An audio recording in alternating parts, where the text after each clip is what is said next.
O tema geral do vídeo de hoje é a teologia, mas o tema específico, ou seja, a playlist do vídeo de hoje, refere-se à cultura dos tempos bíblicos. Cultura dos tempos bíblicos. E o que é que eu vou tratar no vídeo de hoje? Ou seja, o assunto do vídeo de hoje é a família nos tempos bíblicos, como tem sido os últimos vídeos, mas especialmente o papel da mulher no contexto familiar e social naqueles tempos bíblicos. Aliás, o que é que... Esse não é meu ponto de vista, tá bom? É o ponto de vista do autor deste livro aqui, que é o livro-texto que eu estou utilizando para me ajudar a construir esta playlist de um curso de teologia que eu fiz há algum tempo. Dentro do contexto veterotestamentário, o que se percebe nas ações da mulher é uma vida em prol da família. Então, basicamente é isso. Já dá para terminar o vídeo por aqui. A vida da mulher é em prol da família. Nas refeições, os homens e os filhos eram servidos e só depois é que a mãe se sentaria à mesa. Além do mais, carregar água, ajudar seu marido na lavoura, moer os cereais, lavar o rosto e os pés do marido e costurar para toda a família era a tarefa da mulher. Então essa era uma vida clássica de uma mulher dos tempos bíblicos naquela cultura semítica ali do Oriente Médio. A submissão feminina era notada pelo conceito judaico de que as mulheres eram inferiores aos homens nos aspectos sociais, legais e religiosos. Assim, abre aspas, o costume de chamar o marido como, abre aspas, meu Baal ou meu senhor designava o conceito de propriedade ou posse. Então, tinha-se essa ideia de propriedade ou posse da mulher. Nos dias do Novo Testamento, ao contrário do marido, uma esposa só tinha o direito ao divórcio nas seguintes situações. Se o marido fosse coletor de esterco... Nossa, que aleatório. Então, a mulher tinha direito ao divórcio se o marido fosse coletor de esterco, se o marido contraísse lepra, se tivesse os ofícios de fundidor de cobre, ou se o mesmo fosse curtidor.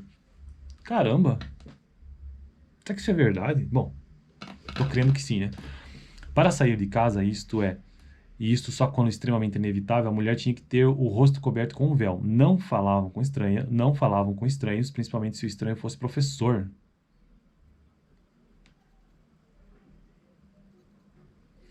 Mas a mesma fonte talmúdica... é que essas fontes aqui, eles estão usando o Talmud, né? Que é um dos textos sagrados também dos judeus. Mas a mesma fonte talmúdica que nos traz esses informes... agora eu entendi. Tá bom. Esses informes que eu nunca tinha visto na vida. São de tradições orais dos judeus. Mas essa mesma fonte talmúdica que nos traz esses informes vai nos dizer que ao esposo era atribuída a obrigação de sustentar a esposa com tudo que lhe era de direito, até o funeral decente. Alguns eruditos são da opinião de que o pastoreio do gado, em especial os ovinos, estava a cargo de uma pastora e não de um pastor. Para isso, cito as passagens de Gênesis e algumas passagens de Êxodo em que se vê uma intensa atividade feminina entre rebanhos e pastores. Aliás, como nos informa um especialista em Novo Testamento, Morris, os pastores ainda nos dias de Jesus eram considerados judeus de segunda classe.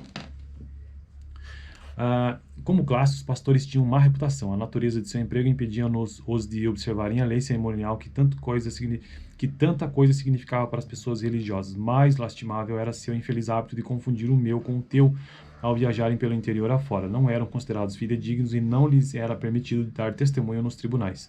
Não há razão para pensar que os pastores em Lucas deixassem de ser homens devotos, senão porque Deus lhe teria dado tal privilégio. Mesmo assim, pertenciam a uma classe desprezada. Engraçado, né? Dando prosseguimento ao raciocínio, os pastores eram tidos na mesma posição de um gentil pecador ou mesmo de uma mulher. Então, os pastores eles tinham essa equivalência naquele tempo bíblico, principalmente do Novo Testamento. Logo, ser pastor não era a melhor coisa a se fazer entre os judeus. Assim, alguns opinam que Davi era o, abre aspas, patinho feio da casa de Jessé, pelo fato de ser ruivo, trazendo assim o estigma do pecado de Adão. E por isso aqui segundo a tradição judaica talmúdica. E por isso não estava sendo treinado no exército de Saul, e sim pastoreando as ovelhas de seu pai no sul da Palestina. Até que faz sentido isso, né? Enquanto o homem andava na montaria, a mulher caminhava ao lado. Isso é verdade. Isso que eu já vi em muitos livros sobre isso. Enquanto o homem na montaria estava montado, a mulher caminhava ao lado. O Talmud aponta para o fato de que tudo que a mulher achasse pertencia ao marido. No divórcio, era o pai que ficava com os filhos do sexo masculino. Ensinar a Torá às mulheres, nem pensar. Se algum homem der à sua filha algum conhecimento da lei, é como se lhe ensinasse a luxúria. Segundo Flávio Josefo, que é um importante historiador judeu, né, da época de Cristo, em Antiguidades, o livro dele chama Antiguidades 4... A mulher não servia de testemunha devido à sua natureza frívola. Então vejo que realmente era cultura, é, uma cultura que não favorecia as mulheres, né? Pelo menos até aqui, pelo que eu estou percebendo. Mas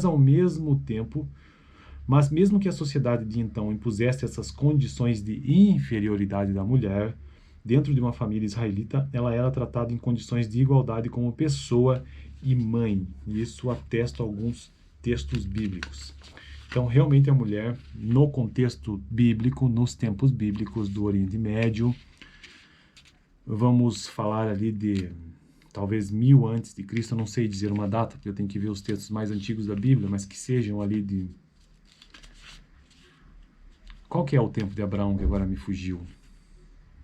Bom, neste período ali de 2000 antes de Cristo até, que é o período bíblico até a época de Cristo, mais ou menos, então neste período o texto aqui, de forma resumida, no Oriente Médio, diz-nos que a mulher tinha uma condição de inferioridade em relação ao homem. Bom, dá uma olhada nesse vídeo aqui que eu gravei aqui no canal sobre modelos familiares, patriarcado, matriarcado e fratriarcado, que foi o último vídeo que eu gravei aqui no canal sobre cultura dos tempos bíblicos. E semana que vem tratarei sobre os filhos, porque nesses primeiros vídeos de cultura dos tempos bíblicos estou falando sobre a família nos tempos bíblicos. E continuarei construindo então esta playlist que já está quase acabando. Valeu!